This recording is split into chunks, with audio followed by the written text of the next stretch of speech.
Please prepare for takeoff. Activation code required. Scanning. Login authorized. Evacuation sequence activated. Accessing archives.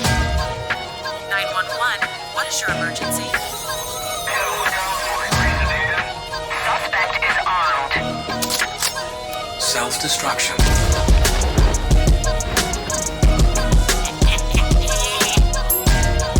Planning to comply. Officers are on the scene. In pursuit of suspect, west on Hall Road. Synchronizing. 80%. Take cover! Engage. Dust to dust.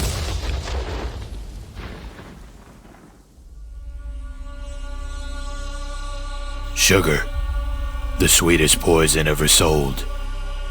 From the first taste on a child's birthday cake, to the fizz of a cola can cracking open in the dark hours of a lonely night.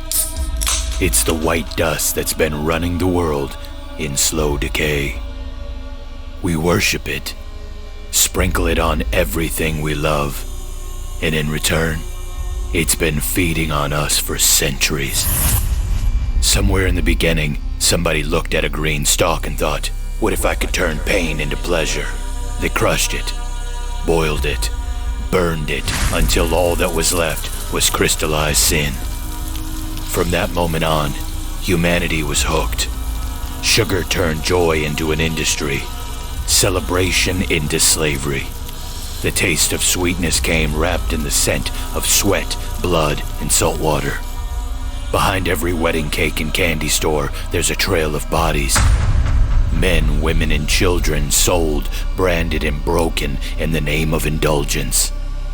Empires were built on its crystals, and chains were forged in its shadow.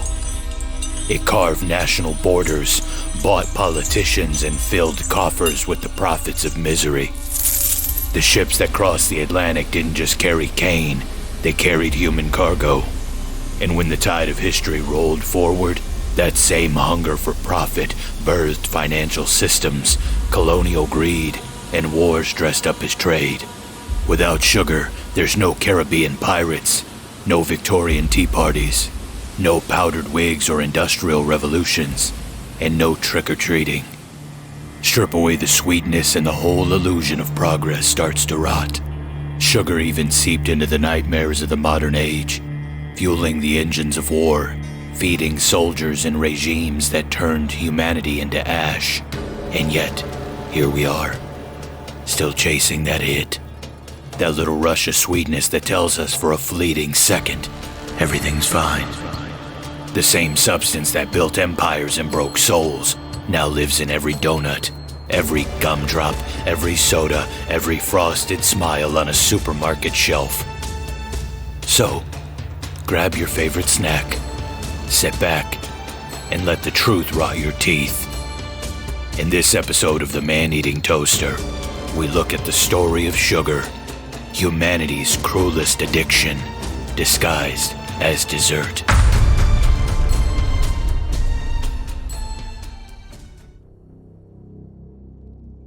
Ladies and gentlemen, welcome back to the Man-Eating Toaster. This is Pastor Nelly, and that's right, your ears did not deceive you. We haven't done one in a while, and I got a big one planned for you next month. But this month, I wanted to try something a little bit different with Halloween right around the corner. And when you think Halloween, you think candy. And you can't think about candy without its heartbeat. Many of you know that the Man-Eating Toaster is the sideshow that covers cults and bizarre true crime. But today we're covering a different kind of killer. There is a powder that tastes like childhood and smells like a holiday kitchen. It rides shotgun to birthday candles, wedding toasts, and late-night pity parties with a gallon of ice cream. We call it sugar, the sweetest alibi on earth. Today we are not trick-or-treating, we are lifting the mask on the history of sugar. I know, weird, right? But stick around. Sugar built parties, it also built plantations. It crowned kings with white crystals, then paid the bill with broken backs and open graves. It financed empires, drew borders with blood, and taught ships to cross oceans in straight lines. It blessed the tea tables of London, then cursed the islands that fed them. It made pirates rich and children quiet. It greased the gears of finance and turned people into inventory. If you listen closely, you can still hear the mills, iron screaming, fires breathing, cane cracking open like bones. That is history. But the monster learned new tricks. It moved into factories and boardrooms. It hired chemists with clean hands and bought the language of health. Low fat, light, energy. All synonyms for the same white drift settling into every corner of modern life. Yes, folks, this Halloween we are hunting a killer that smiles in every cupcake and hides in plain sight on every shelf. A cult without a prophet, a sacrament of sweetness that demands worship in grams and teaspoons. We will start where the cane first learned to store sunlight. We will sail with merchants and pirates, walk the fields no one wants to remember, watch sugar mutate into rum, into currency, into policy, into gas, and into slogans. Then we will come home to our kitchens and count the cost in bodies, in calories, and acres lost. Before we begin, I gotta serve up some sweet thank yous. First, thank you to my toasties. These are my patrons over on Patreon. They make this show possible. I'm so grateful for their support. If you want to join them and help me do what I do, $5 a month helps support my work, get you early access to content, you get ad-free listening, which is a big one, and you get access to exclusives, specifically a new show launching around the corner, the Toaster Files. If you can't support monthly or you feel led to support another way, head on over to buymeacoffee.com/The Dancing Toaster. If you prefer PayPal, you can do that too. If anybody wants to rep the Dancing Toaster around your city, head over to my merch store. Get some Dancing Toaster gear at thedancingtoasterstore.printful.me. But no matter what, know that I love you. I'm grateful to all of you who listen to the show. Please share the show. Sharing the show is free. Telling others about it is free, and those things help in massive ways. They feed the algorithms, and they let others know that the show is worth checking out. Now, it's time to grab your favorite candy, or the one that's grabbed you, as I welcome you to the sweetest horror story on record, the story of sugar.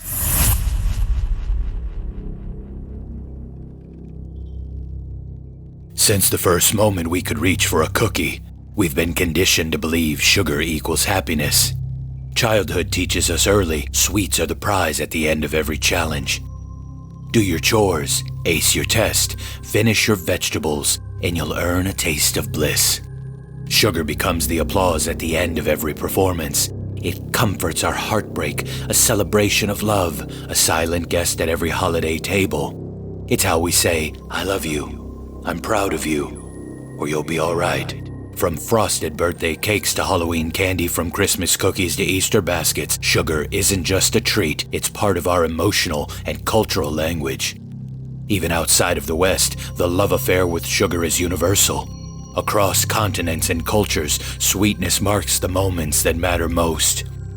In China, families gather beneath lantern-lit skies during the Mid-Autumn Festival, slicing into golden mooncakes filled with lotus paste and egg yolk.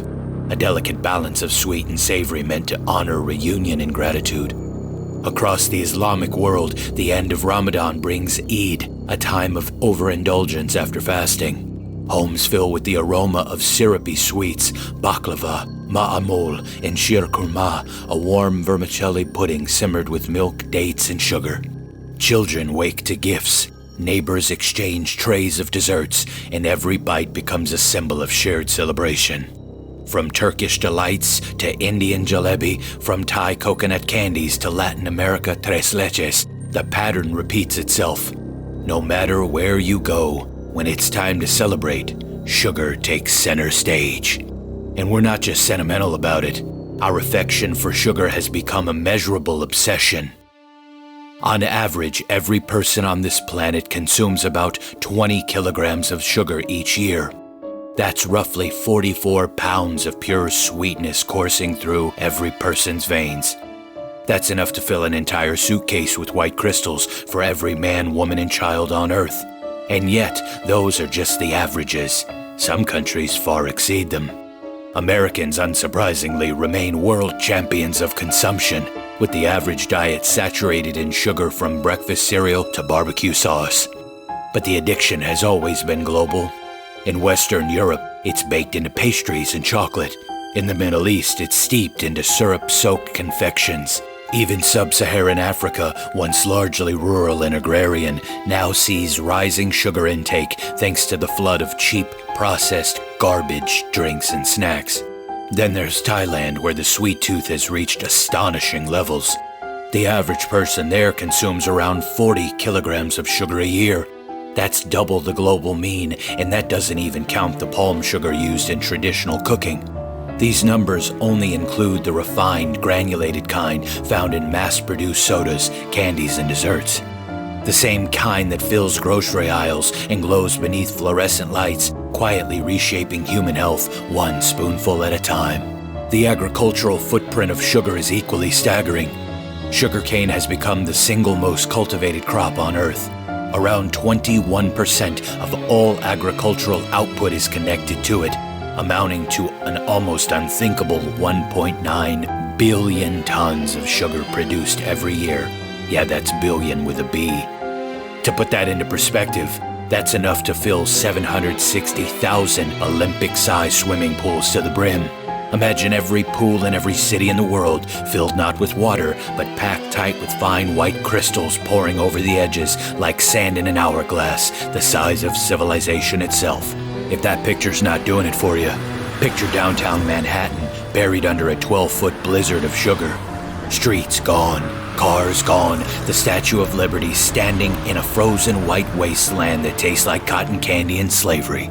That's what 1.9 billion tons looks like. Sweet, suffocating, and impossible to escape. Across the world, thousands of refineries hum day and night, churning out a mountain of sugar that would tower taller than Mount Everest if you dumped it all in one place. It's the white peak of human desire, built grain by grain through centuries of sweat, greed, and addiction. And like I said, we produce tons, actually more than rice and wheat combined. We produce and consume more of something our bodies don't even need than we do the staples that keep us alive. Sugar has no essential nutrients. It's not a vitamin, not a mineral, not a fuel our bodies can't live without. It's pure indulgence, a chemical shortcut to happiness. Our brains have been rewired over centuries of conditioning to equate sweetness with comfort, with joy, with reward. The result is a global dependence that goes beyond taste.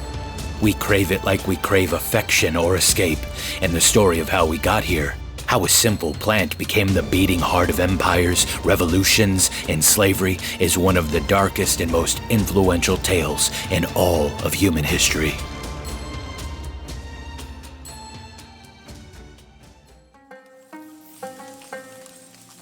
Thousands of years ago, on the drenched island of New Guinea, the world was a tangle of green. Vines crawled over trees that sweated in the heat.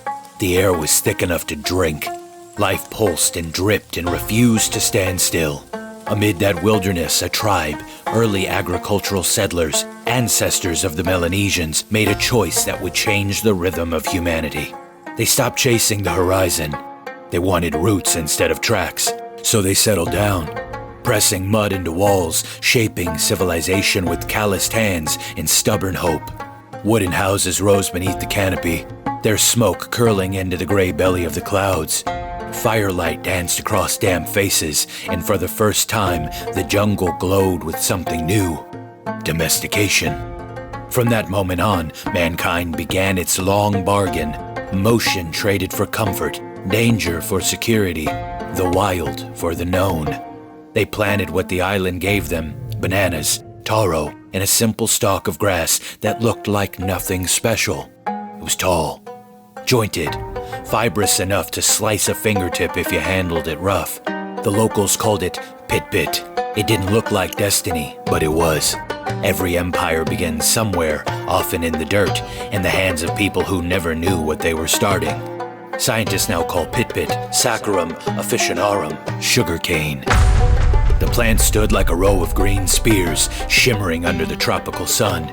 It would grow to define sweetness itself, but back then, no one knew what they were looking at. The early Melanesians didn't chew it.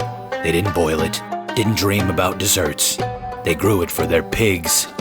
The animals took it fast, crunching through the stalks, drunk on sunlight made solid. For the humans, it was just another crop in the field. For nature, it was the opening move in a game no one realized had begun. See, sugarcane isn't just a grass, it's the lyre of the plant kingdom. Every green thing turns sunlight into sugar through photosynthesis. You learned about that in 5th grade.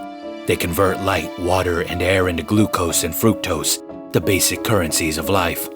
Most plants spend that energy immediately, using it to grow taller, bear fruit, or chase the sun with wider leaves. But not sugarcane. This one had a secret.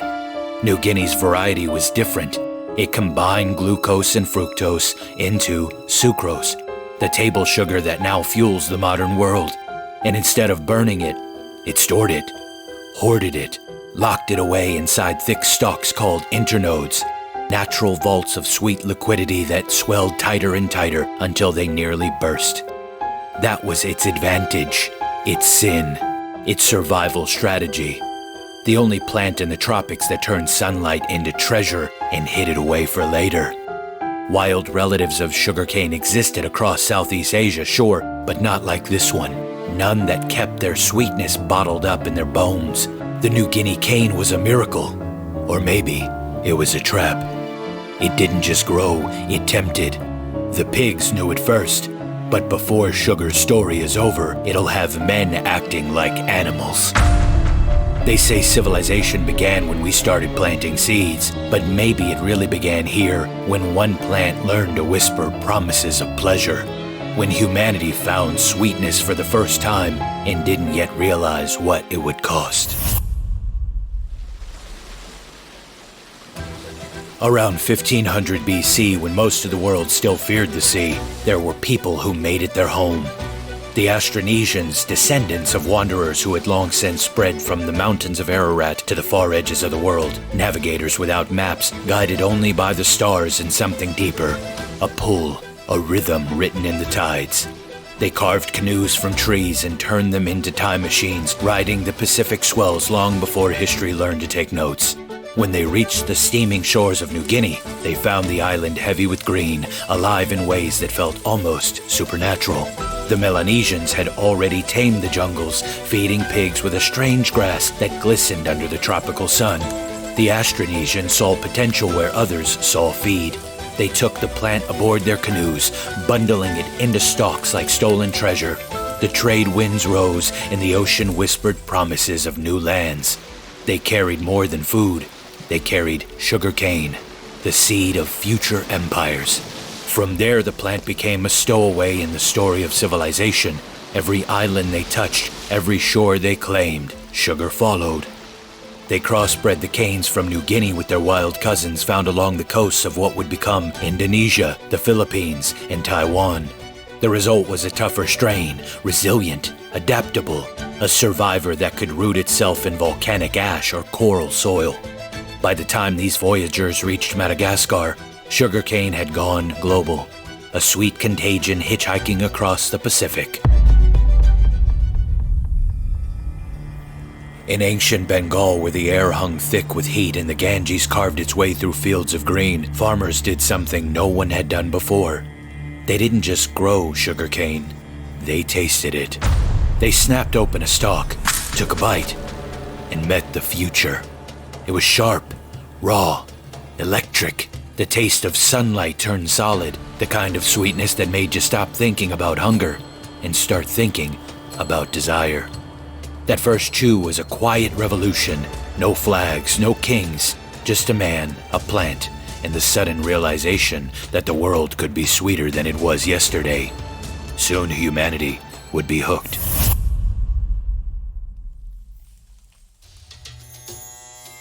Still in India, 500 years before Christ walked the dust of the earth, the air was thick enough to drink. The kind of heat that felt alive, wrapping itself around you like a fever that never broke. Out in the fields of Bengal, men worked the earth for something that shimmered in the sun, a crop that had traveled oceans and generations to reach them.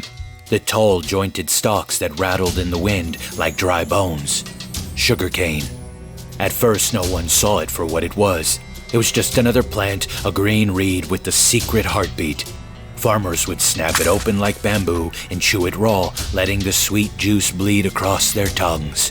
It was crude and primitive. But in that moment, something changed. It wasn't food. It wasn't drink. It was pleasure. Pure, immediate. fleeting. The kind of taste that made a man stop and close his eyes for a second longer than he should. They didn't know it yet, but the sweetness was dangerous. Not because it would kill them, but because one day they'd kill each other for it. Soon the chewing wasn't enough. The farmers wanted more. They began crushing the stalks, pressing them between stones and wooden rollers to bleed out the juice, a pale green liquid that glistened like molten glass. It was a drink that could take the edge off a sun that refused to die. Cold, refreshing, addictive. But there was a huge problem, you see. It was fragile. The moment you cut the cane, the countdown began. Inside that juice, invisible assassins, enzymes, started tearing apart the sucrose molecules, breaking sweetness into bitterness. Within minutes, it began to sour. Within 15, it was fermenting. By the time you got it home, it was already half dead. Sugarcane was a gift that couldn't wait. Its sweetness was temporary, doomed to rot almost as soon as it was born. And that fragility became the first obsession of sugar's long and bloody history. So they fought back the only way humans ever do, through fire. Still around 500 BC, the farmers of Bengal started setting up boiling pots right in the middle of the fields, right where the stalks fell. They weren't trying to make dessert, not yet. They were merely trying to save the sweetness before it vanished. They fed the juice into iron pots that kept the fires alive through the night. Steam rose in thick white clouds mixing with the smell of burning cane and sweat. As the liquid reduced, something strange happened. It didn't spoil. It thickened, darkened. It became a dense, sticky mass that gleamed like amber. The locals called it gur or jaggery, a crude, unrefined form of sugar, thick as tar and sweet as temptation. Jaggery was a miracle. The savor could be saved. It could be stored, traded, gifted. The farmers had accidentally stumbled upon preservation through transformation, and for the first time, sweetness had a shelf life. But humanity never stops at survival, no. Within a century, curiosity and greed took over. Someone realized that if you spread the boiled syrup thin and let it cool, it began to harden. Not in a solid slab, but into tiny fragments, crystals, the first sugar crystals in human history. They called them kanda, Sanskrit for small pieces.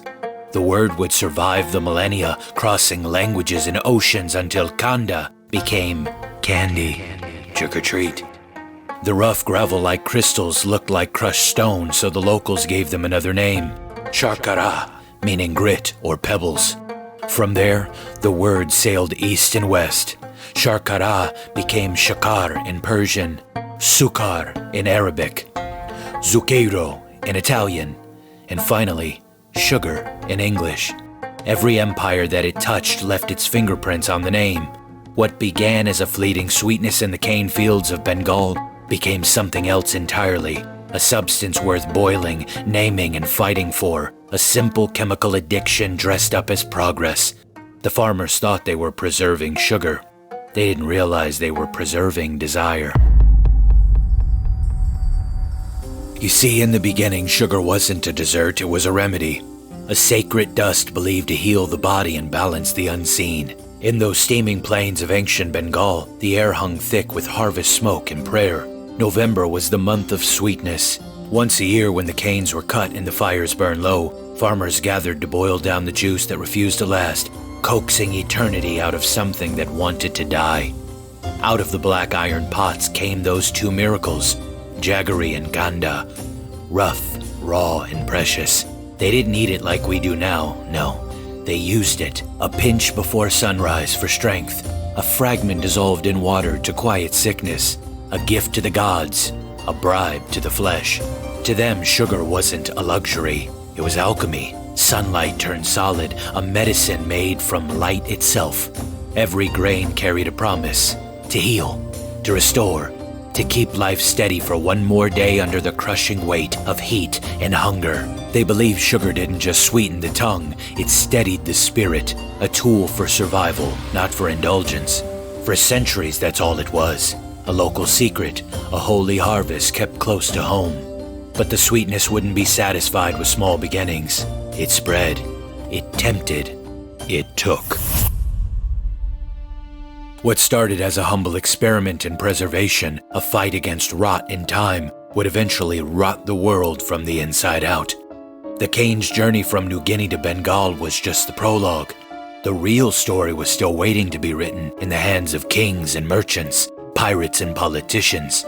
Sugar would fund temples, then thrones, then chains. It would feed empires and hunger in the same breath. It began in tropical soil, in the mist, in the mud, but it ends everywhere, in every cupboard, every glass, and every craving.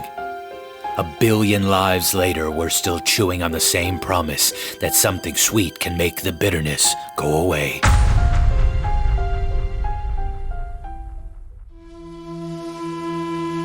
It was during the 6th century BC, when the world was teetering between myth and empire, when sugar crossed another threshold. While the farmers of Bengal were still boiling their cane juice into dark slabs of jaggery under the November sun, another kind of fire was spreading west. Darius the Great, spoken of by Ezra and Haggai, the man who called himself King of Kings, ruled an empire that stretched from the Aegean to the Indus, from the deserts of Egypt to the snows of the Caucasus. To his subjects, he was the sun, his will rising above every horizon. When he marched into northern India, it wasn't curiosity that drove him, but conquest, territory, tribute, glory carved into stone. Yet among the countless spoils of his campaign, gold, silks, spices, carved idols of gods that now go by new names, there was one treasure that didn't glitter. It wasn't heavy, nor rare. Just a bundle of green reeds, jointed and sharp, glistening like emeralds when the light struck them the right way. To a soldier, it was nothing but fodder. To a farmer, it was feed for animals. But to an emperor, one who understood empire as more than armies and walls, it was potential, power disguised as sweetness, a plant that turned sunlight into something men would one day die for and kill for. Darius ordered the cane taken west, back to Persepolis, the beating heart of Persia. There they were planted in a lush province where river and desert collided, a place that would one day bear a name whispered through centuries of trade and conquest: Khuzestan, the land of sugar. What began as plunder would become policy. Persia's engineers built canals to feed the crop, and from those canals, entire economies would bloom. Sugar, once a secret of the tropics, had found a new master, and through the veins of empire, it began its slow, inevitable spread, one stalk at a time. The canes took root in hot Persian soil, and soon enough, his people were experimenting, trying to coax crystals out of liquid light. They boiled it, strained it, crushed it, and waited for the prophets to appear. But they didn't. The Persians may have been the first to try selling sugar, but at this time, no one wanted to buy it. Their refinement methods were crude, their output small. The few who could afford it didn't understand it, not then. The Romans treated sugar not as food, but as medicine, a luxurious curiosity for the sick. Galen, the empire's most famous physician, wrote that sugar was a laxative of medium strength, useful for softening the bowels and soothing the throat, hardly a delicacy. Pliny the Elder, Rome's encyclopedic know-it-all, mentioned it in his Natural History as a kind of honey extracted from cane, advising it be used for the stomach and for disorders of the bladder. To him, it was a pharmacological novelty, a crystallized miracle of the tropics that no Roman farmer could reproduce. Even Dioscorides, the Greek medical writer whose De Materia Medica guided Roman medicine for centuries, called sugar a foreign drug found in reeds in India and Arabia, good for pain and inflammation but otherwise superfluous. In other words, to the Romans, sugar wasn't pleasure, it was prescription. Sweetness belonged to honey, the gift of the gods. Sugar was the stranger, foreign, expensive, and medicinal. To the empire that built aqueducts and colosseums, sugar was seen as a glorified stool softener. At least one Roman importer bought a darker, stickier version, the runoff from Persian crystallization. It showed up in their trade records as Malukeus, a cheap imitation honey. The name didn't survive, but the substance did. Today we call it molasses. That was the height of the sugar trade for the next 1,000 years. A trickle of sweet dust crossing deserts in jars no one really wanted or needed. The Persians wanted to make a profit, but they ran into a cruel irony. Sugar was too hard to make and too easy to replace. Why melt gold for sweetness when you already had honey? Why pay a king's ransom for a spoonful of jaggery when you could boil barley syrup or sticky rice for a fraction of the cost? Sugar demanded gold because the Persians refused to barter. No grain, no livestock, no trade, only the metal that made empires bleed. And few people were willing to hand over something that precious for the fake honey stool softener. By the height of the Silk Road, sugar was already slipping out of history, a forgotten experiment buried under silk, salt, and silver. The world had moved on, satisfied with its honeys and syrups, its fruits and grain. But history has a way of circling back. Or maybe sugar just refused to be forgotten. Just when it seemed sweetness had burned itself out, a new fire was kindling in the east. Far beyond Persian borders and the royal palaces of Tang Dynasty China, alchemists and scholars were about to rediscover sugar's secret and transform it from a dying novelty into the foundation of empires. The age of sweetness was sleeping, but it was about to wake up with a hangover. It's now the middle of the 7th century AD, and the world is changing hands again. In the heart of the Tang Dynasty, Emperor Taizong sits on the dragon throne, a man so powerful that his shadow will outlive him by 1,000 years. His reign is golden, carved into the bones of China's history. A soldier turned statesman, a conqueror turned philosopher. Every emperor after him would be forced to study his life like scripture, as if understanding his glory might somehow make them worthy of it. Taizong's empire was order from chaos. He consolidated the warring states into one unshakable fist. His dynasty stretching across mountains and deserts from the Silk Road to the southern seas. But the true strength of his empire wasn't forged by sword or fire. It was exchange. He opened the gates of China to the outside world. Ideas began to pour in like incense smoke through a temple door. Buddhism, philosophy, medicine, and art drifting eastward from India. Pilgrims and monks followed the same path, chasing enlightenment across treacherous passes in foreign tongues. Among them was a man who would change the story of sweetness forever, Xuanzang.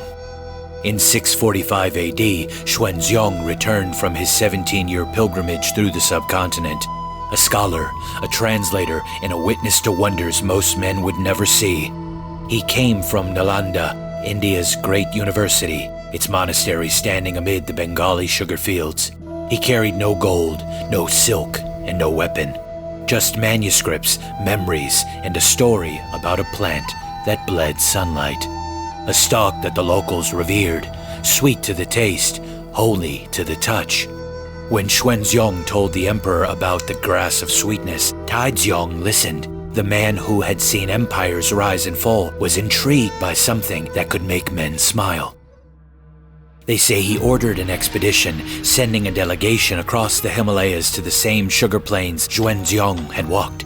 2 years later, the envoys returned, carrying with them the first stalks of sugarcane ever seen in China, and the knowledge of how to make the impossible taste last. It took time for the cane to find its footing. The first plantings in Guangdong and Fujian struggled. Climate, soil, technique. But patience is a Chinese art, and the Tang were masters of perfecting what others began. The workers treated sugar like a sacred science. They boiled the stalks before crushing to soften their defiance, adding an alkaline clay to draw out impurities, strained the syrup through cloth sieves finer than silk. Every step was deliberate, every movement like ritual. And somewhere between the sweat, the steam, and the silt, they did it. By the 10th century, Chinese sugar no longer looked like the rough brown gravel of Bengal or Persia. It was smooth, crystalline, pure. For the first time, sugar had the elegance of a jewel. What the Persians had sold as medicine, the Chinese sold as luxury. It entered the Silk Road markets priced like gold. But this time, the world took notice. The same nobles who once scoffed at sugar as a mediocre laxative now bought it as a symbol of wealth and refinement. In imperial banquets, sugar wasn't just eaten, it was displayed, sculpted into dragons, phoenixes, gods, fragile statues that shimmered in candlelight before melting into memory. And with that, a new export industry was born. To manage it, the Tang government built a pier along the Fujian coast, right in the middle of the cane fields. It was called Xuanzhou, a harbor of sweet beginnings. By the 11th century, it was more than just a trading post. It was the beating heart of international commerce. The ships came and went like blood through veins. Persian dhows, Arab junks, Indian galleons. Jade, silk, gemstones, incense, and sugar all passed through its docks. The port town exploded with life. In less than a century, 500,000 people called Xuanzhou home. The air was thick with spice and smoke, the sound of hammers, foreign tongues, and waves slapping against the hulls of merchant ships. In 1225, Chinese customs inspector Zhao Rugua said, "The ships that came to Xuanzhou are so many that the masts resemble a forest." Decades later, when Marco Polo arrived in 1292, he called it the Alexandria of the East. 50 years after that, Moroccan explorer and scholar Ibn Battuta simply said it was the best port in the world. A Doric of Pordenone, a Franciscan missionary who was there around 1320, said this, "I beheld a city greater than any port in the world, filled with merchants from every province and every nation under heaven." The Venetian friar compared Xuanzhou to a living marketplace of humanity, its docks echoing with tongues from sunrise to sunset. And still, beneath the noise and trade and empire, sugar remained the heartbeat. Vendors lined the docks with molten sugar, shaping it into flowers, animals, and mythical beasts for children and travelers like Wonka's factory. Steam rose from their stalls like incense offerings to commerce itself. Every bite was a taste of luxury, a taste of history. From the Buddhist monasteries of Bengal to the markets of Xuanzhou, sugar had evolved from medicine to luxury, from prayer to profit. The sea wind of Xuanzhou still lingered long after the sails had vanished over the horizon. The sugar had traveled farther than anyone imagined, traded and taxed, melted and remade, its crystals crossing oceans like the ghosts of kings. But sweetness, like power, never rests for long in one pair of hands. History was already shifting once again, its tides turning west. Our next chapter doesn't begin in the markets of China, but goes back into the myths of Persia, where the line between gods and men was thin as silk.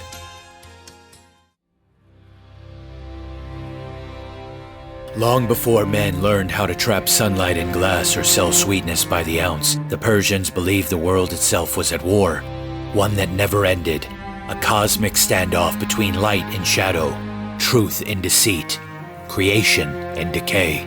Every sunrise was a victory, every nightfall a retreat. Theirs was a faith not of peace, but of vigilance. They called it Zoroastrianism, and in its flames the universe was a moral battlefield. At its heart was Ahura Mazda, the Lord of Light, the architect of all that was good. His enemy, Angra Mainyu, was the embodiment of the lie, the shadow that crept beneath every human heart. Life wasn't random, not to them. It was a test. Every word you spoke, every hand you raised, tilted the balance towards one side or the other. Under that belief system, Persia became a kingdom shaped by the pursuit of order, wisdom, and enlightenment as they understood it. Its cities were clean lines and symmetry, its temples alive with flames. Their sacred fires burned day and night, eternal beacons that said truth still lives here. Civilization itself was seen as proof that light could tame chaos. But no earthly light lasts forever.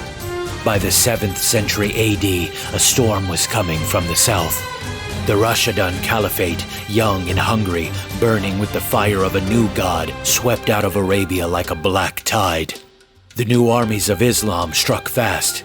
Ctesiphon, Ray, Ishtakar all fell like candles snuffed by a wind that would not stop. The temples that once held their sacred flames were doused in the name of submission. The priests fled east, carrying their embers into exile. The last of them, the Parsis, would find refuge across the sea in India, keeping alive what Persia had lost. It wasn't just an empire that fell, it was a worldview. In the old religion, humanity had stood shoulder to shoulder with the divine, warriors in the same cosmic fight. Under the crescent moon, man no longer battled darkness, he bowed to it. The fire became smoke, the struggle became surrender. And yet not all fires die when the temple falls. Some burn quietly, hidden in memory, in story, and in ritual. Even as Persia changed its gods, its soul kept defiantly whispering stories that refused to die. Echoes from a forgotten age. Tales of kings who ruled before their fall when they still believed it could wrestle the darkness and win. In their oldest legends, goodness wore a crown. They told of a line of kings called the Pishtadians, a supposed divine bloodline chosen by heaven itself to keep the darkness at bay. And at the center of those stories stood their fourth king, Jamshid. He wasn't just a ruler in their eyes, he was a restorer, a builder, a man who took the chaos of the world and forged it into order. He didn't just win battles, they say he built civilizations, laws, beauty, and structure. A world lit not by the presence of God, but by fire and reason, by man's attempt to create light of his own making. His rule, they said, was an age when evil fled, when mankind found peace under a mortal king who thought himself divine. And his victory, the legends claim, became the first Nowruz, the Persian New Year, the day when creation itself supposedly tilted back toward the light. But I must interject and make it clear, it wasn't the light. It was a reflection, a pale imitation, man's attempting at grasping for what he had lost. Zoroastrianism is just as empty as Islam when it comes to true light, but one flies black flags that spill red everywhere it goes. Now what does this dead Persian monotheistic religion have to do with our sugary slide through history? The story goes that on the first Nowruz morning, Jamshid rode through a valley washed in dawn's gold. The cliffs glowed like molten metal, the air heavy with the promise of spring. He saw something in the dust, something strange and alive. A tall plant bending in the breeze, its stalks dripping with a liquid so sweet and clear, it glimmered like tears in the sunlight. He cut one down. He tasted it, and he declared it divine, a gift from the heavens for conquering the darkness. When he boiled the liquid, it hardened into small, shimmering crystals that caught the sunrise and split into thousands of fragments.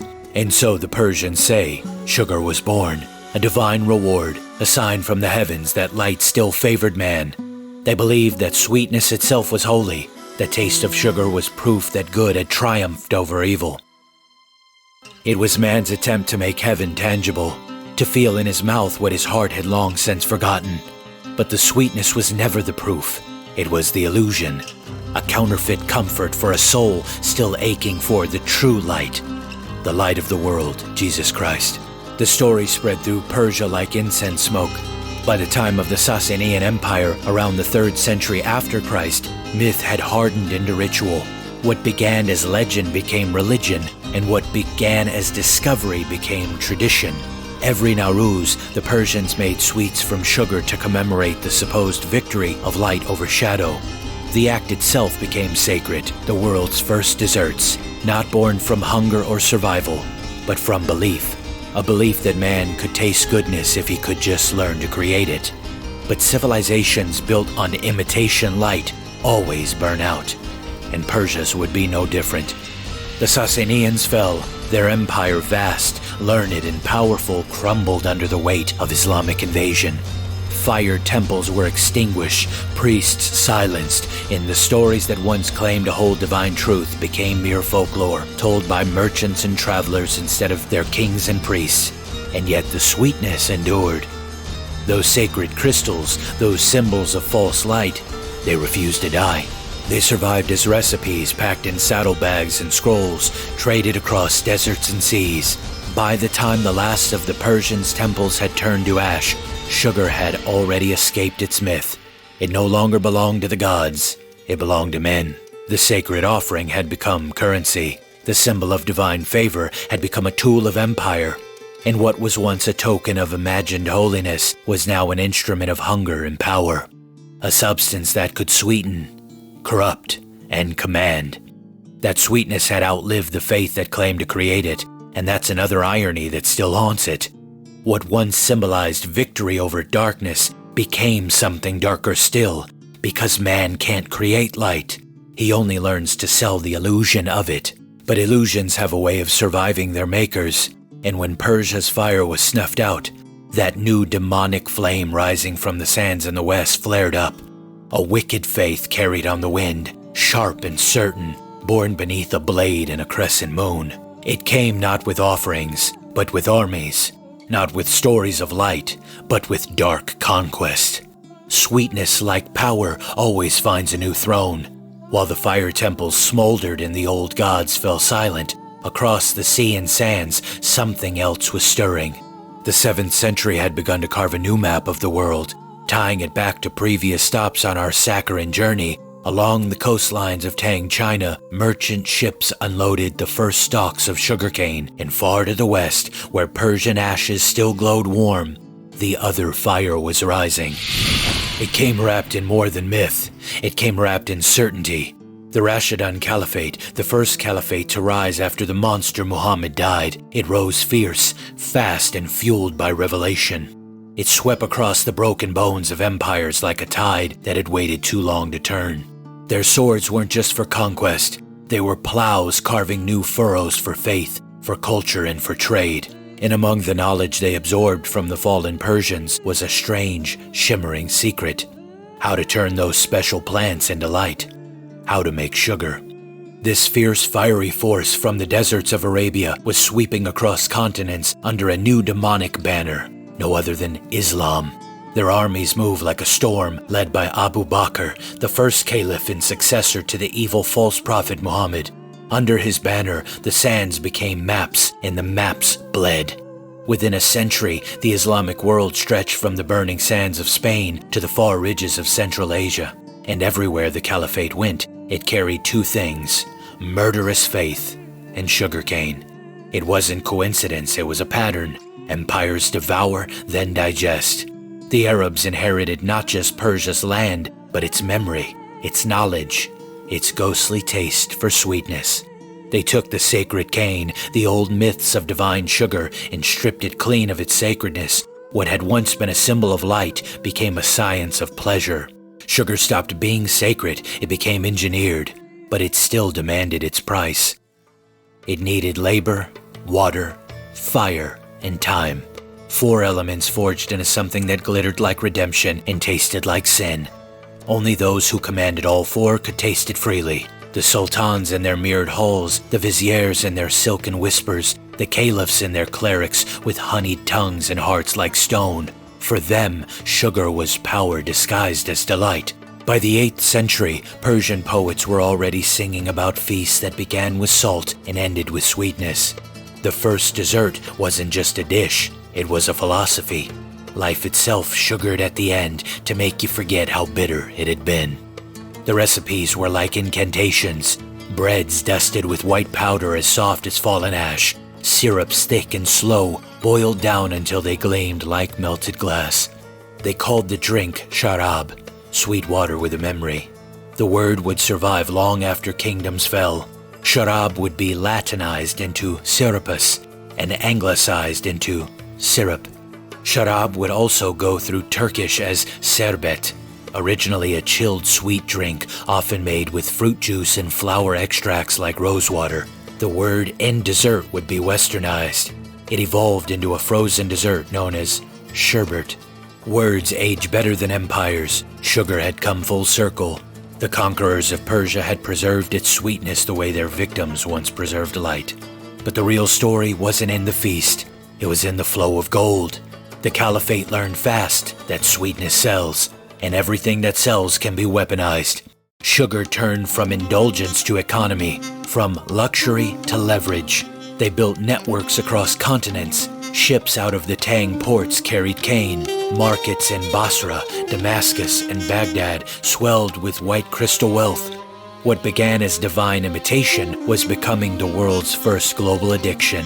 By the 13th century, sugar had become something heavier than luxury and more addictive than gold. It was a major currency of control, from the temples of Bengal to the ports of Xuanzhou, from the burnt altars of Persia to the mirrored palaces of Damascus. Sweetness no longer pointed to the heavens, it pointed to thrones. The light Jamshid once tamed had found a new home, a new battlefield. But it wasn't fighting the darkness anymore. It was feeding it one spoonful at a time.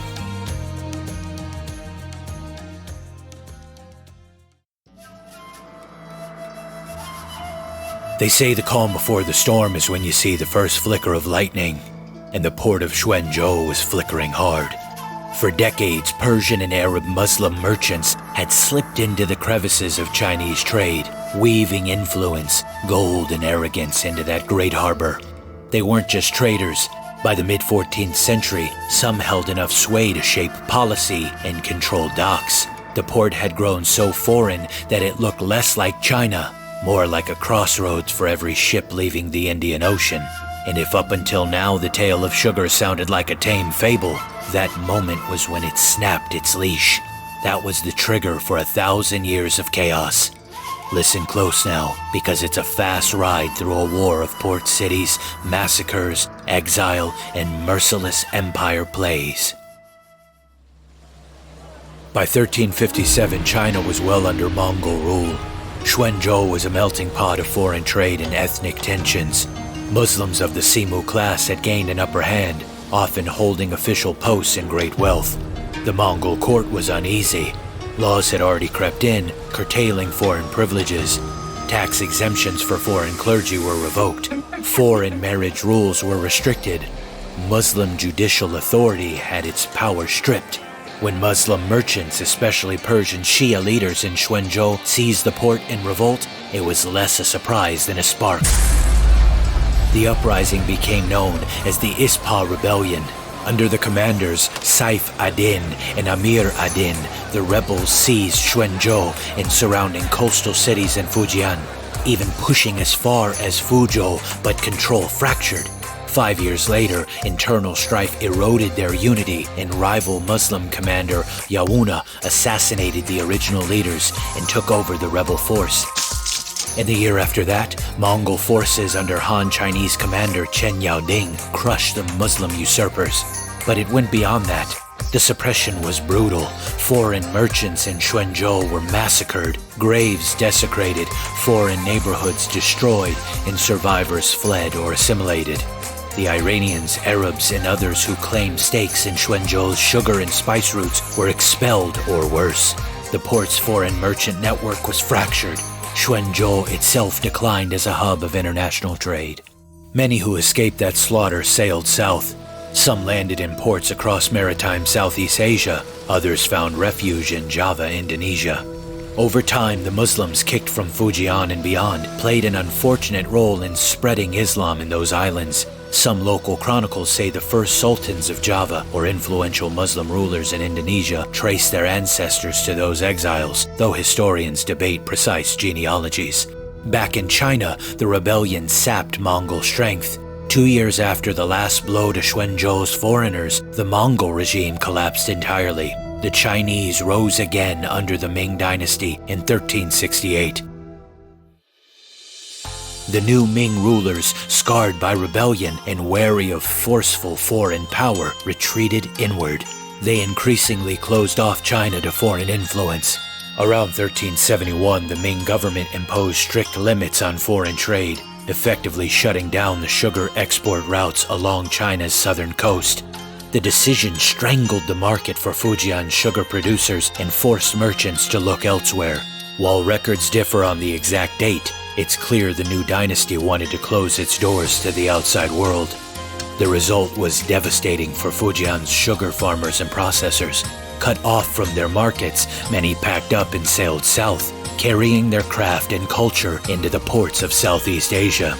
They settled in places like Malacca, Penang, Singapore, and Phuket. where their descendants, known today as the Peranakan or Straits Chinese, would build thriving communities that blended Chinese roots with local traditions. With China sealed off and its ports growing quiet, the Arab merchants were left staring at a map with a hole punched through it. Their sweet river had dried up. No more crates of crystal sugar from Fujian. No more polished molasses jars packed with Chinese silk and precision. The path east was gone, and the hunger westward was only growing. So they did what all empires do when the world shifts beneath their feet. They turned inward. The deserts of Egypt, the river-fed valleys of Syria, the green pockets of Lebanon and the Levant. Under the bloody crescent banner, these lands became something else. Laboratories of sweetness, sweatshops of syrup. The Arab merchants didn't just trade sugar now, they made it, or had it made. They built refineries that bled steam and smoke, planting cane in every fertile zone that would obey. This wasn't about indulgence anymore, it was economy, it was control. In these new sugar corridors, they fed not just mouths, but power. Sultans demanded it, viziers paid for it, poets wrote about it, and their clerics, false arbiters of heaven and hell, they blessed it, even as slaves boiled it down behind scorched walls. The sugar industry in the Islamic world didn't just grow, it crystallized into structure, calculated, brutal, and efficient. But the Arabs weren't the only ones with a growing sweet tooth. Across the sea, Europe was watching, hungry, pale, and willing to pay. Through the smoke-stained gates of Moorish Spain and the rugged hills of Islamic Portugal, sugar made its quiet entrance into European high society. It didn't arrive with fanfare. It came in wrapped parcels, bitter deals, and whispers behind velvet curtains. At first it was a curiosity, then a delicacy, later an obsession. There was just one problem. Europe couldn't grow it. The land was too cold, the sun too dry. Sugarcane needed sweat, it needed heat and humidity, and hands that wouldn't stop. Europe didn't have that. So they did what they always did when they wanted something they couldn't have. They paid for it. Gold, silk, silver, wool, timber, and promises. They traded everything they had to Arab and Indian suppliers for bricks of sugar, vials of syrup, jugs of molasses that looked like ink but tasted like heaven. The caravans moved like arteries, pulsing across deserts and seas, feeding the habit of a continent that didn't yet know it was addicted. But not every European wanted to beg at someone else's table. In the shadowed alleys of the Mediterranean, the Venetians, those masked merchants of empire, were already playing the long game. While kings made treaties and priests made sermons, Venice made money.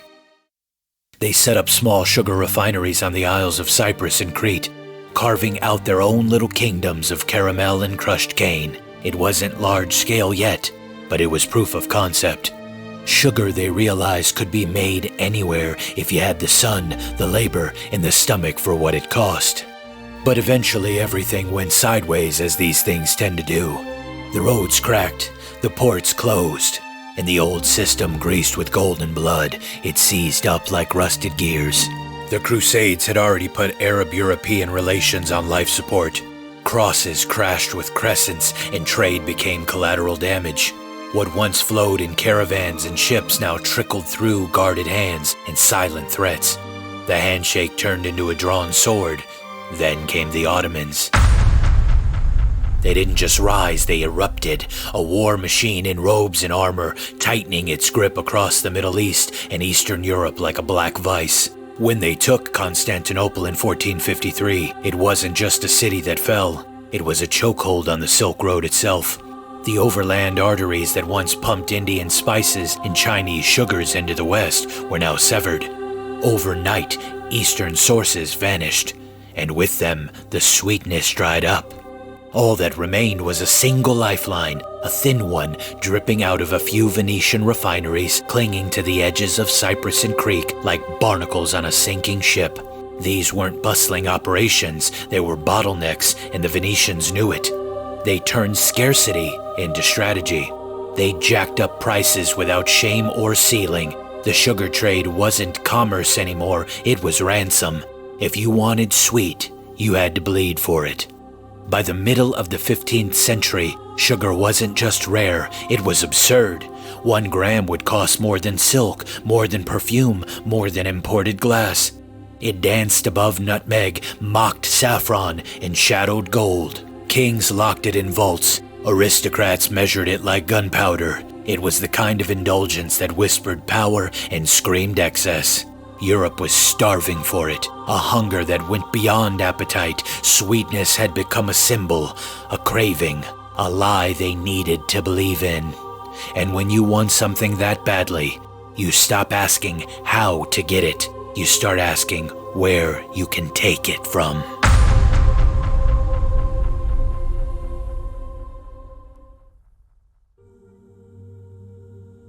Sugar's scarcity wasn't just about where it could grow.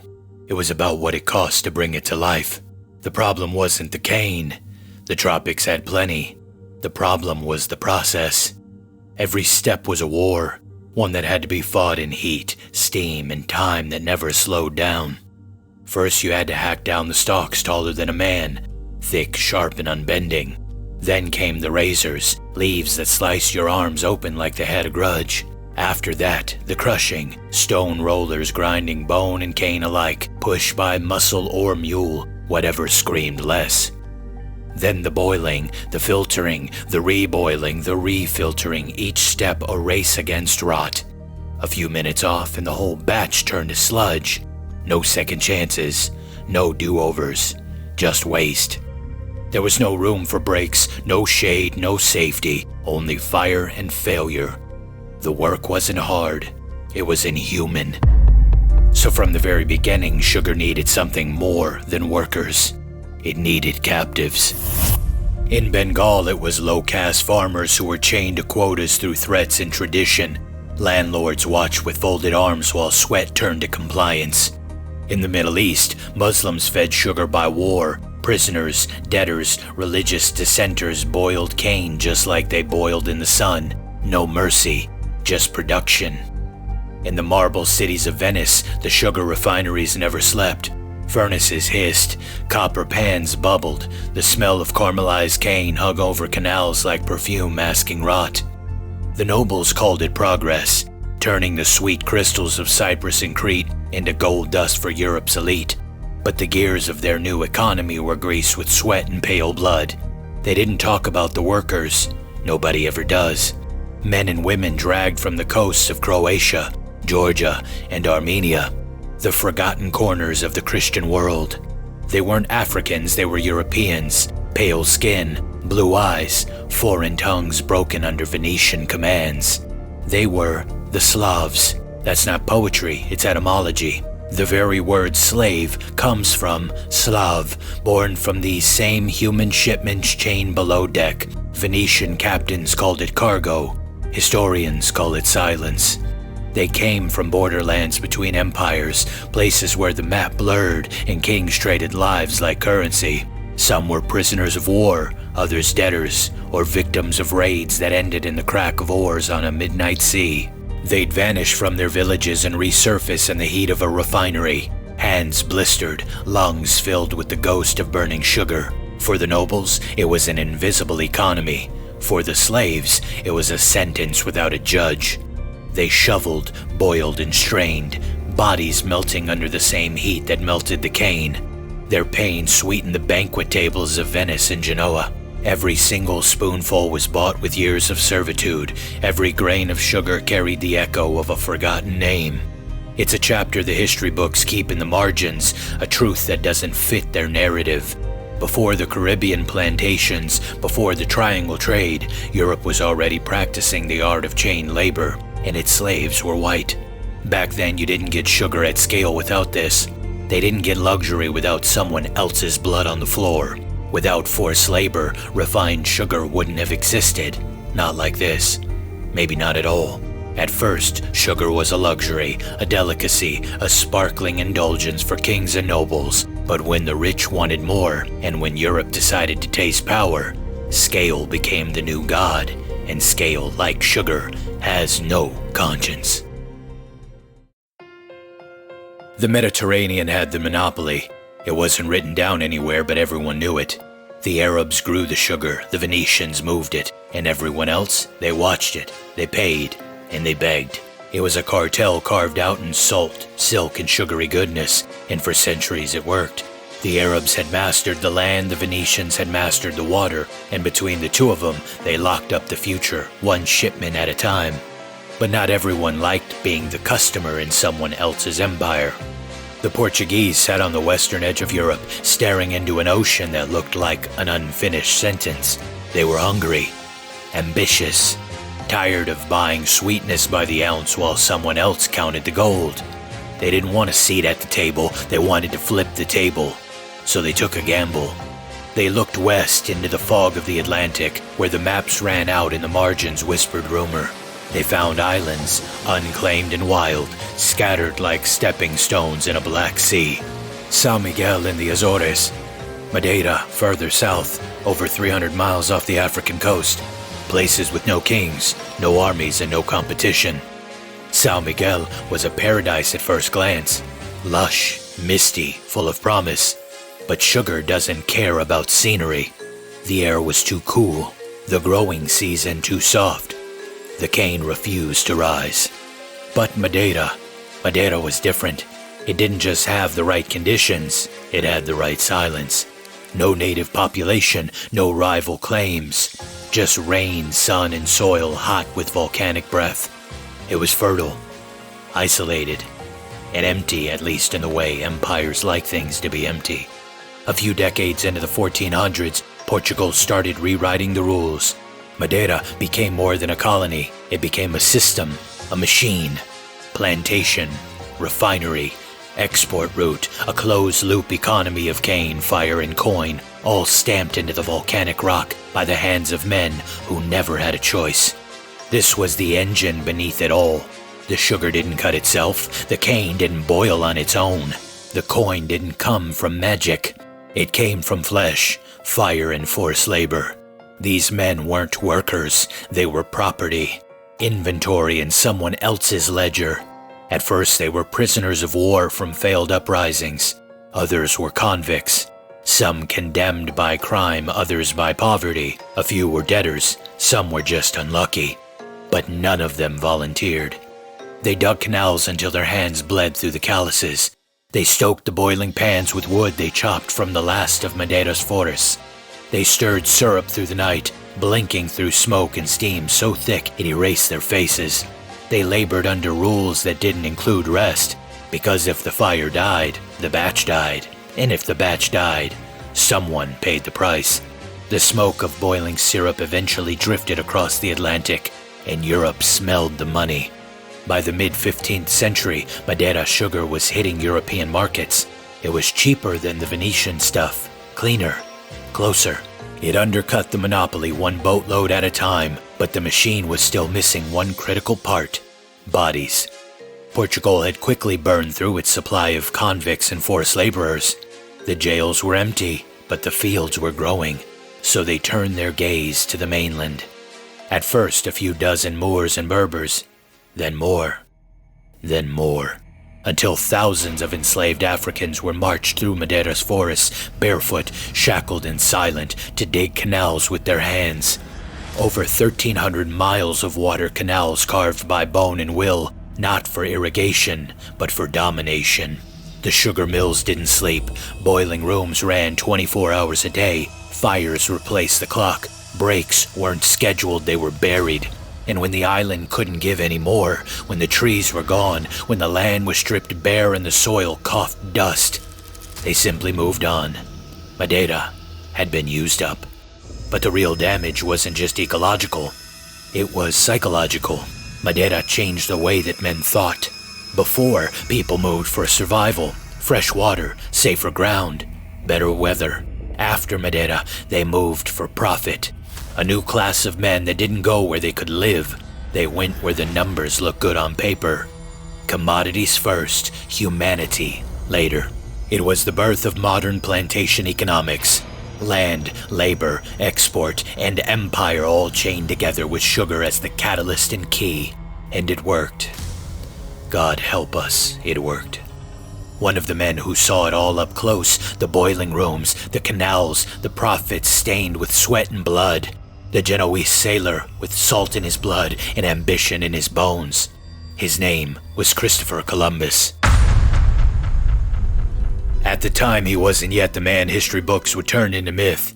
He was just a navigator with sharp eyes and a sharper hunger, working under the shadow of his father-in-law, Bartholomew Perestrello, one of the men overseeing Madeira's sugar empire.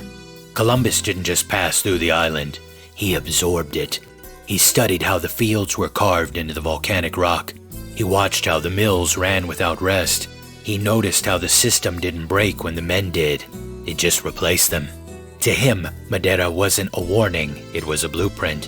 He saw how land could be stripped to the roots and still called valuable. How people could be turned into tools, how wealth could grow from soil, fire, and silence. And Columbus took notes. In his mind, a map was forming, not just of oceans and islands, but of opportunity, of what could be done, of what others wouldn't dare to do. He memorized the formula: Cain plus labor, land plus fire, multiplied by distance and scaled with force, a simple equation with global consequences. And then he looked west. He didn't know what exactly he'd find, but he knew what he was bringing with him.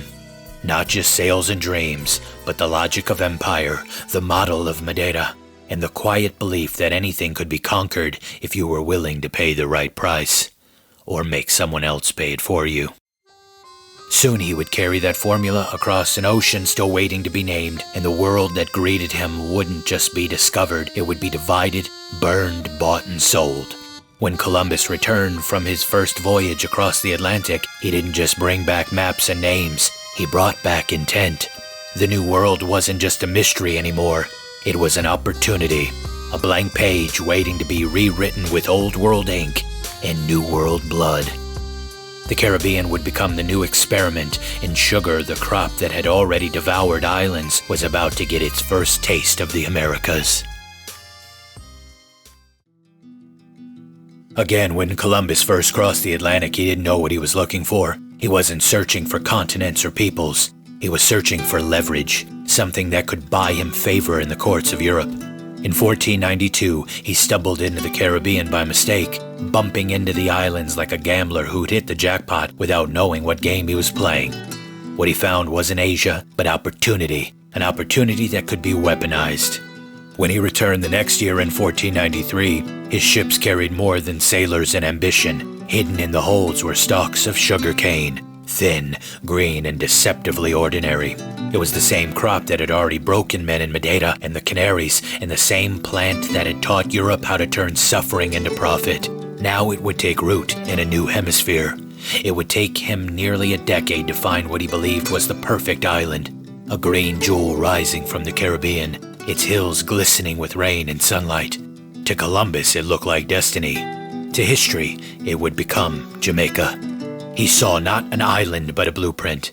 Fields of cane, mills grinding sweetness from sunlight, labor cheap enough to make kings richer and oceans smaller. He imagined another Madeira, but grander, a new world machine powered by sugar and submission. The blueprint was perfect. The soil was not. The admiral died before the dream could fully materialize. His son Diego Columbus inherited both the vision and the authority to force it into being. That's when the paradise really unraveled. The Taíno, Jamaica's first people, were marched into the forests with muskets at their backs, clearing land that their ancestors had tended for centuries. They felled the trees, burned the roots, and watched their world dissolve into ash. But the earth refused to cooperate. The soil was thin, the terrain was uneven, and the weather unforgiving. The Taíno were dying faster than the fields were forming, killed by hunger, exhaustion, disease, and despair. By the time the century turned, there were no Taíno left to record their own disappearance. The Spanish chroniclers counted gold and sugar, but not bodies. Jamaica became a warning in the ledger of empire. Columbus's vision had promised sweetness. What it delivered was sickening silence. The island that had looked like paradise became another scar in the map of the New World, proof that ambition could outlive the men who imagined it. And long after the admiral was gone, the machinery he built kept turning, grinding lives into wealth and leaving history to sweep up the bones.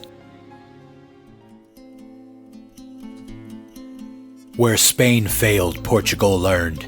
By the 1530s, further south on the Atlantic Rim, the Portuguese had found their masterpiece, the northeast coast of Brazil. Rich red soil, endless rain, the perfect climate for sugarcane, and the perfect emptiness for empire. They called it Pernambuco, and there, the old experiments of Madeira came roaring back to life. They built entire production cities from the ground up. Foundries forged iron kettles, stone masons raised furnace walls, carpenters shaping mills, and coopers crafting endless barrels. These colonies weren't just plantations. They were self-contained economies of sugar, complete industrial engines where everything, growth, refinement, export, all of it happened under one flag. But all those new buildings needed workers, and by then, the land had already devoured its first inhabitants. So in 1542, a Portuguese planter wrote to the crown asking permission to import slaves. The request wasn't even debated. It was approved without hesitation. What began as a single license became a precedent, and that precedent became a machine, the one we now remember as the Triangle Trade. Sugar from the Americas, money from Europe, flesh from Africa. The gears turned, and the world was never the same. But you see, here's another dirty secret of history hidden by your college professor. In the brutal machinery of the transatlantic slave trade, the buying and selling of human lives didn't begin with Europeans storming the African interior. It began with Africans selling other Africans.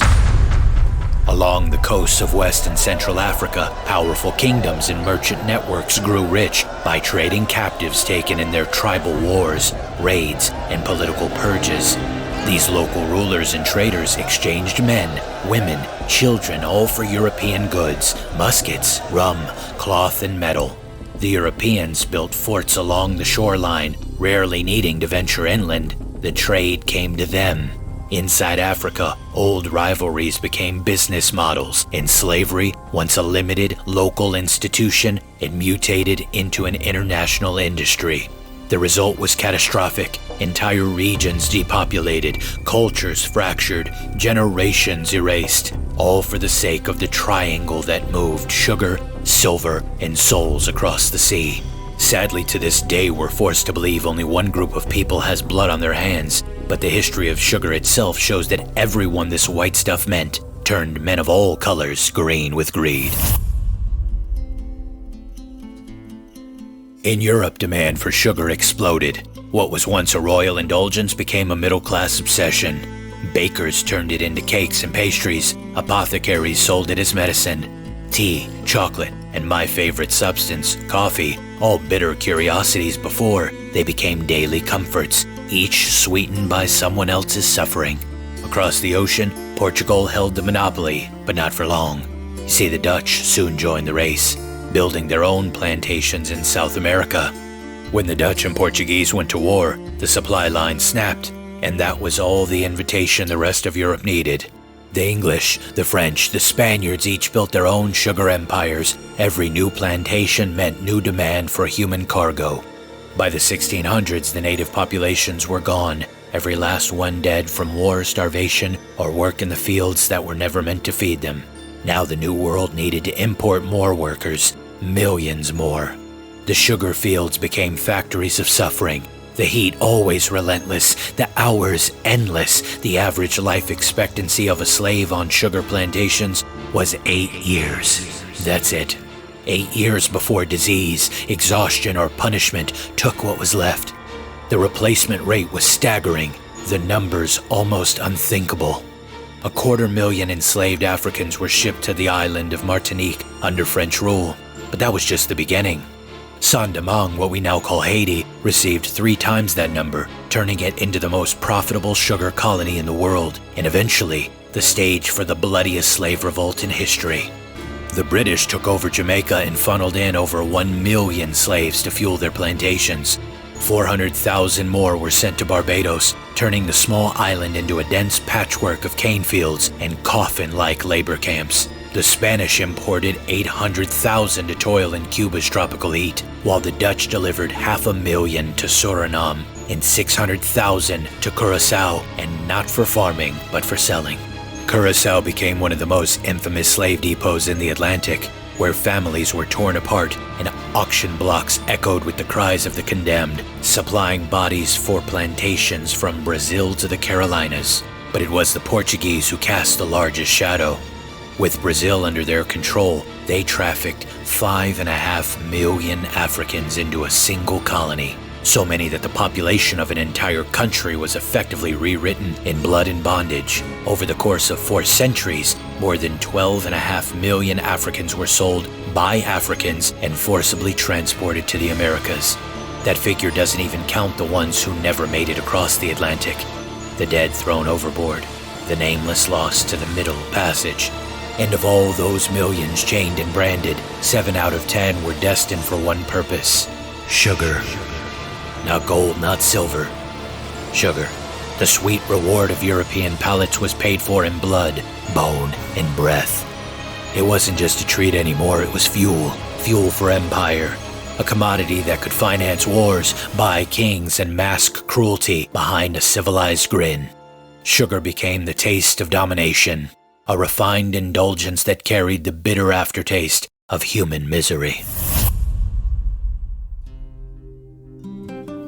In the infernal heat of the Caribbean, the sugar mills never slept. Iron kettles hissed through the night, boiling cane juice into gold, separating sweetness from ash. For every ton of sugar that left the islands, there were mountains of molasses left behind, thick, black, and unwanted. The planters called it waste, but waste has a way of finding purpose. On Barbados, sometime in the early 1600s, that purpose caught fire. Barrels left too long in the sun began to ferment. The runoff turned violent, bubbling, spitting, and alive. The English didn't understand it, but they recognized its value the first time they tasted it. They called it Rumboyan, a name that fits its nature, loud, hot, and unruly. One writer called it a hot, hellish, and terrible liquor, which oddly only made it more desirable. Soon the island was awash in it. What began as a byproduct of sugar became its twin, a liquor mirror of the industry that spawned it. Sugar was the empire's currency, rum became its confession. The recipe was simple and brutal, molasses distilled until it ran clear. The color came later, from the barrel. The flavor came from time, smoke, and misery. Each variation, light rum, dark rum, spiced rum, was the same spirit wearing a different mask. Rum became the heartbeat of the Atlantic world. It fueled the slave ships, paid the planters, and kept the sailors numb. The Royal Navy mixed it with water and lime to fight scurvy, christening it grog. The sailors called it survival. The world called them limeys. By the late 17th century, every ship in the Sugar Triangle carried it, barrels stacked like promises, sloshing beneath the decks. Rum had become a ballast for empire, a drink that steadied the hand and silenced the conscience. It was proof that even the scraps of the sugar trade could intoxicate the world. Rum had started as waste, but it didn't stay that way. It became the pulse of empire, running through taverns, ports, and warships alike. Wherever sugar was grown, rum followed, and wherever rum flowed, trouble was close behind. By the early 1600s, the Caribbean had become a furnace of profit and pain. The Spanish held the richest islands, but their grip was slipping. The air smelled of molasses, gunpowder, and opportunity. Men without land, titles, or conscience drifted across the sea, chasing fortunes the plantations denied them. That's when the French crown sent in its own settlers to Hispaniola to chase the same glittering dream that had consumed half the world: sugar. They came with royal charters and impossible ambitions. What they found was heat, disease, and disappointment. The cane refused them. The jungle reclaimed the fields. The mosquitoes claimed their blood. So they adapted. When sugar failed, they turned to survival. They hunted the wild pigs and cattle left behind by the Spanish, curing the meat in smoking huts the Taino had once called boucans. The word stuck. The French called them boucaniers, buccaneers, Europe's first freelance predators. When the Spanish tried to burn them out, they slipped away to a coral fortress off Hispaniola's coast, an island the maps call Tortuga. the turtle. It was small, hard, but defensible, perfect for men who owned nothing and owed nothing to anyone. From there, the buccaneers discovered that poverty had a cure, cold piracy. They began with hit-and-run raids on Spanish traders hauling sugar, indigo, and silver. But the Caribbean was a chessboard, and every empire had enemies. France armed the buccaneers to hurt Spain. England soon joined the game. Privateering commissions turned piracy into policy, and greed into national strategy. Every major port in Europe became a clearinghouse for vengeance. A letter of marque was just a hall pass to plunder. The privateers kept their cut, the crown took the rest. Or at least that's what the paperwork said.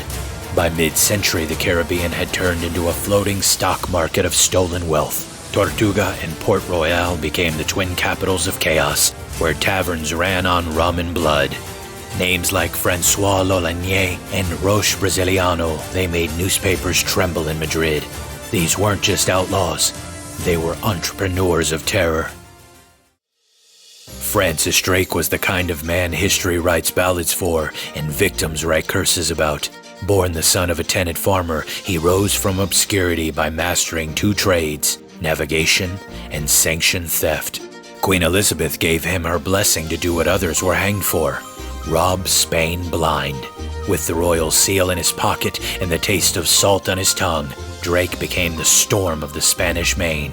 He torched ports from Cartagena to Nombre de Dios, captured galleons fat with silver from the New World, and brought the treasure home to London like a loyal dog bringing back the bone. In 1577, he sailed around the world in a ship called the Golden Hind.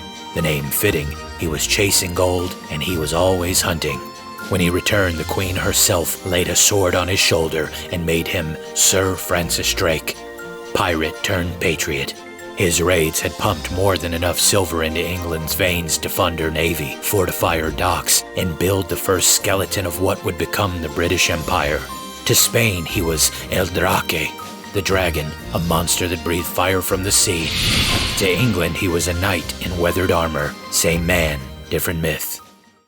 Then came Henry Morgan, a man who took Drake's playbook and scrawled something darker in the margins. Born in Wales, Morgan joined the ranks of privateers as a teenager, men who dressed like piracy and paperwork. By the 1660s, he was leading fleets of outlaws from Tortuga and Port Royal, the dens where the Caribbean's unwanted found purpose. His greatest act was the sack of Panama City in 1671, a military masterpiece disguised as a crime spree.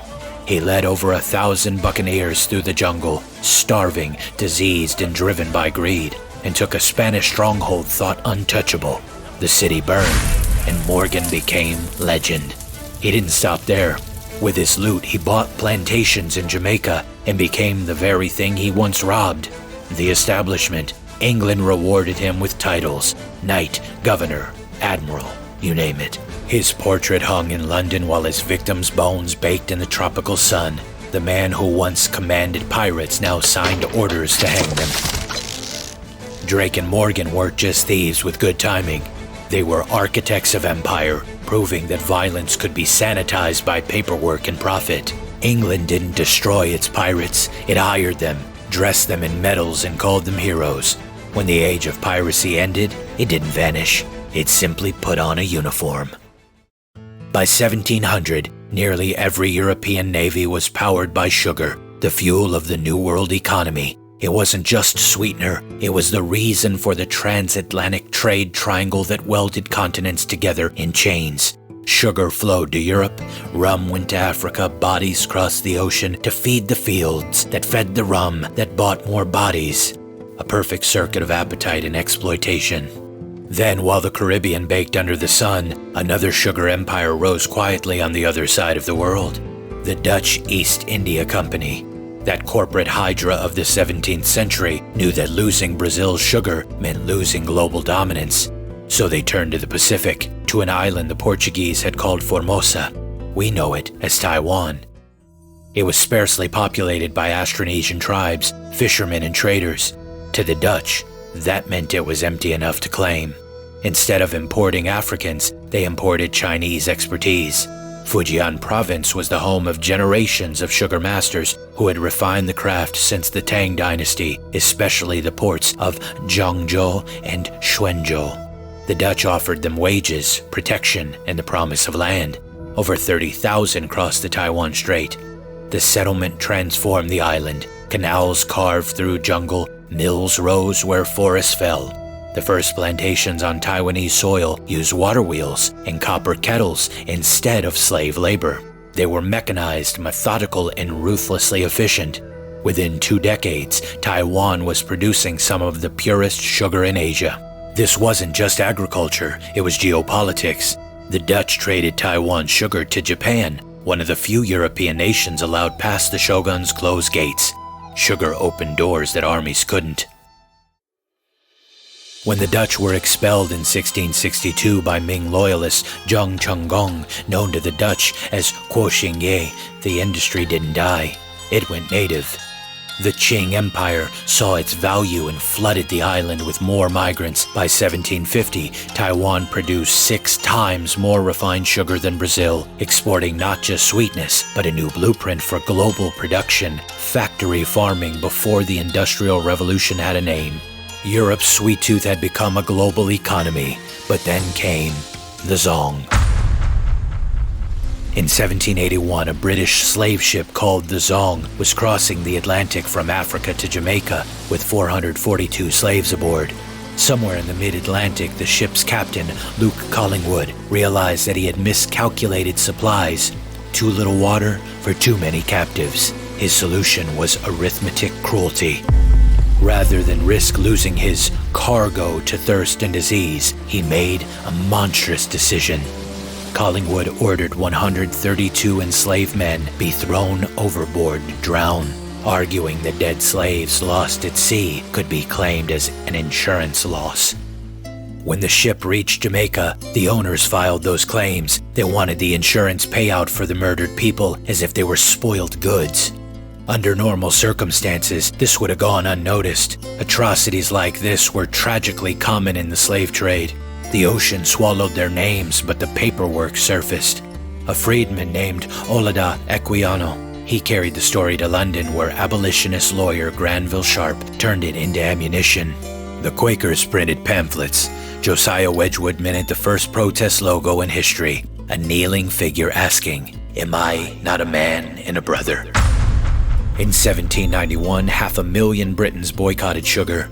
Bakers hung signs declaring, "No West India sugar sold here." It was the first mass consumer revolt, a revolution waged with teaspoons. But hypocrisy is an old hand at disguise. The ethical sugar that replaced Caribbean imports came from Bengal and Madras, where British colonial laborers worked for wages too small to survive. India's cane fields were the same hell under different management.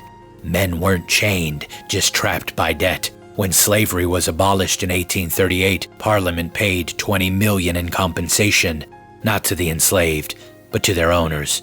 That money financed railways, factories, and fortunes, birthing the Victorian industrial elite. Those freed received nothing but freedom itself, a cruel currency with no exchange rate.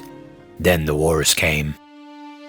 Napoleon's Europe was cut off from the Caribbean, starving for sugar. In 1811, a group of scientists brought him a miracle in the shape of a root, the sugar beet. The idea wasn't new. Frederick the Great of Prussia had already pushed for domestic beets decades earlier, fearing naval blockades. His chemist, Andreas Marggraf, had extracted crystals from beet juice back in 1747. His student, Franz Karl Akkard, built the first working beet sugar factory in Silesia. Napoleon simply turned science into strategy, planting 70,000 acres overnight. It changed everything. By 1850, 5% of the world's sugar came from beets. By 1900, 50%. Dwight Schrute would be proud. A new industry rose in Europe's gray fields, fed not by slaves but by machines. It was hailed as moral progress, clean sweetness. But power never stays clean for long. Industrial cartels formed in France, Germany, and Russia, fixing prices and hoarding supply. They created the modern concept of big sugar.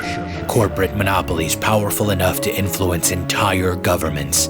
The America Sugar Refining Company controlled 98% of the U.S. market by 1907. Politicians called it the Sugar Trust. Economists called it capitalism's first monster. Advertising followed. Candy became childhood. Corporations learned to market addiction as innocence. Sugar became civilization's quiet heartbeat, every bit as essential, every bit as deadly. The first great wave of America's sugar obsession didn't start in candy shops, it began in a pharmacy. In 1886, an Atlanta chemist named John Pemberton mixed a caramel-colored syrup with carbonated water and called it Coca-Cola. What he really created was a blueprint for modern addiction. Coca-Cola took the global empire of sugar to even greater levels, selling not just sweetness, but identity. It wasn't just a drink, it was a mood, a logo, a lifestyle. Within a few decades, its success had birthed imitators. Pepsi, Dr. Pepper, in a full-blown soda fountain craze that drenched the 20th century in liquid sugar. A single 12-ounce can still carries about 39 grams of it, over 10 teaspoons dissolved in nostalgia. By 1900, the sugar boom had found its solid form. Milton Hershey, a confectioner from Pennsylvania, cracked the code to mass-producing milk chocolate. Before Hershey, chocolate was a European luxury, something reserved for the elite. After him, it was an American birthright. He didn't just build a factory, he built a town around it, complete with homes, schools, and streetlights. Hershey, Pennsylvania became a monument to the sweet optimism of American industry, a company town where candy and capitalism went hand in hand. Then came the Tootsie Roll, born in 1907, cheap, portable, and virtually indestructible. It didn't melt in the sun, it didn't crumble in your pocket. Soldiers carried it through wars, kids carried it through schoolyards. It bridged the gap between caramel and chocolate, and in doing so, bridged generations. The Tootsie Roll wasn't just candy, it was survival in a wrapper, proof that a little sugar could outlast chaos. Meanwhile, William Wrigley Jr. was selling soap and baking powder when he stumbled upon something stickier. He didn't invent chewing gum, but he reinvented how it was sold. His sugar-sweetened gum, spearmint, juicy fruit, doublemint, wasn't just a treat, it was a habit. Marketed as clean, simple, repeatable. By World War I, Wrigley's ads had turned gum into a symbol of modern hygiene and freshness, a pocket-sized pleasure that could be chewed in factories, in trenches, or in train stations. And finally, the hostess Twinkie. You know I had to talk about the Twinkie. They arrived in 1930, the golden child of industrial baking. Created by James Dewar, it was engineered for endurance. Cheap sugar, long shelf life, no expiration date on desire. The Twinkie became the edible mascot of the American dream. Soft, sweet, and built to last just long enough to sell another box. It wasn't just food, it was the future. Shrink-wrapped and ready for mass consumption. From syrup to chocolate, from chew to cake, these creations rewired how America thought about pleasure. Sugar wasn't just a flavor anymore, it was an industry. It had built multiple economies and formed national identities disguised as desserts. But then came the 20th century's darkest twist, the Nazis. They were cut off from foreign cane. They ramped up beet production. What began as an agricultural policy would become a chemical nightmare. I'm sure you're thinking, how did we get from Twinkies to Nazis? And what on earth does Nazi Germany got to do with sugar beets? You'll be sad you asked. When you refine beets for sugar, you extract a byproduct, hydrogen cyanide or prussic acid. The Nazis weaponized it as Cyclone B. A substance born from sweetness became the instrument of genocide. Humanity's addiction had turned to literal poison. Now buckle up, boys and girls, for the final stretch. When the war ended, the machinery of deceit moved to new fronts. In 1954, the Sugar Research Foundation, precursor to today's Sugar Organization, quietly paid Harvard scientists to shift blame for heart disease from sugar to fat. For 50 years, doctors chased cholesterol while sugar slipped through customs. Low fat meant high sugar. While some got richer, the world got sicker, fatter, and more addicted. By the dawn of the 21st century, sugar covered 10% of Earth's arable land, 8 for cane, 2 for beets. Monsanto learned a truth the pirates had already known. If you can't control the seas, control the supply. They took the sugar beet and the cane, the twin veins of the world's addiction, and rewrote their DNA.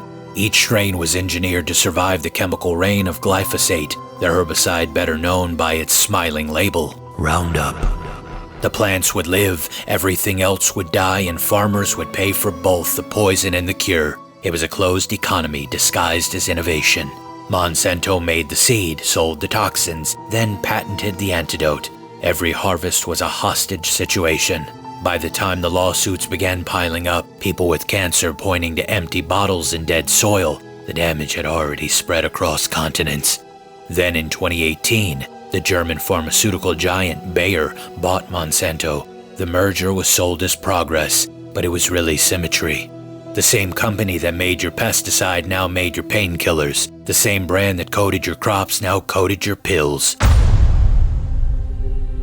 It was a full circle of consumption. Corporate alchemy at its most efficient. 4 centuries earlier, men with muskets and sails fought for gold and rum. Now the spoils sit shrink-wrapped under fluorescent lights. White, crystalline, legal. The old ships are gone, but the hunger that launched them still drives everything, from boardrooms to grocery aisles. Empires no longer raise flags, they raise prices. Now sugar isn't just a craving, it's a condition. For most of human history, sweetness was rare, the prize at the end of a hunt or harvest. Now it's everywhere, in everything, refined, disguised, and engineered to keep you coming back for more. The average person today eats more sugar in a month than your great-grandparents did in an entire year. The results are written in our blood. Obesity has tripled worldwide since 1975. Over 500 million people now live with diabetes, and another billion hover on the edge of it. Cardiovascular disease, once considered the plague of the rich, now kills more people than any war ever has. And while we debate genetics and lifestyle, the truth is simpler and darker, my friends. Our diets have been redesigned for addiction. Every time we reach for a soda, a candy bar, or a low-fat snack, the body is flooded with sugar, fast, concentrated, relentless. Insulin spikes, crashes, and eventually breaks down. The body stops listening. That's insulin's resistance, the prelude to type 2 diabetes, heart disease, stroke, and liver failure. Inside the brain, sugar triggers the same dopamine pathways as cocaine or nicotine. It doesn't just satisfy hunger, it trains desire. The first bite feels like reward, the next one feels like relief, and somewhere between the two, dependency takes root. Over time, chronic sugar intake inflames the body from the inside out. Blood vessels stiffen, fat builds around organs. The liver, forced to process endless fructose, begins to mimic the damage of alcoholism, even in people who never touch a drink. Memory falters. Hormones misfire, sleep suffers, the body forgets how to rest without chemical comfort. And it isn't just an individual problem, it's structural. In low-income neighborhoods, sugar is cheaper than nutrition. Processed garbage is engineered to hit bliss points, that perfect ratio of sweet, salty, and fatty that keeps consumers locked in. The result is an entire generation raised on hyper-palatable calories and hollow energy. In some places, sugar-sweetened drinks are the #1 source of calories for children. Doctors now treat non-alcoholic fatty liver disease in 10-year-olds, and hospitals see heart disease in patients barely out of their 20s. These aren't outliers anymore, friends. They're the new normal. The irony is that we did it to ourselves. Sugar is no longer the treasure of kings or the luxury of empires. It's the most democratic poison ever invented. Cheap, legal, and available on every street corner. The plantations may be gone, but the dependency remains. Slaves once made sugar every day, and now every day a new slave of sugar is made. Our chains are invisible, and the whip is in our bloodstream.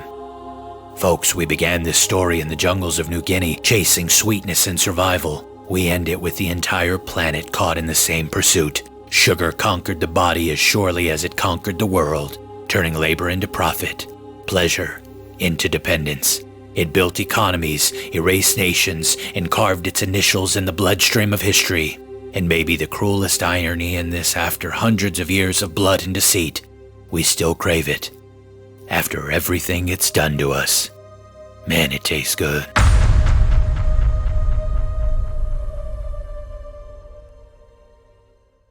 Oh, it's been a wild, long ride, and I won't keep you much longer. For the Christian, remember that self-control is a fruit of the Spirit from Galatians 5. Also remember that Paul in 1 Corinthians 6:12 said this, "All things are lawful for me, but not all things are helpful. All things are lawful for me, but I will not be dominated by anything." Use wisdom, my friends, and be good stewards of the body God has given you on this side of heaven. 2 Corinthians 5:10 says, "For we must all appear before the judgment seat of Christ, so that each one may receive what is due for what he has done in the body, whether good or evil." My friends, do some good this week in your body for the glory of Christ. He made a world of things for us to enjoy, but unfortunately our flesh tends to want to abuse those things. Use the self-control He's given you by the power of His Spirit to honor Him in all things. Ladies and gentlemen, as always, I've been Pastor Nelly, and this has been another lengthy installment of the Man-Eating Toaster. I'm not going to lie, I was super excited about this one. I love history. It allowed me to do something totally different. I hope you enjoyed it. If you did, let me know about it in the comments. If you found our deep dive today interesting, share this episode. That's how people are going to find out about the show.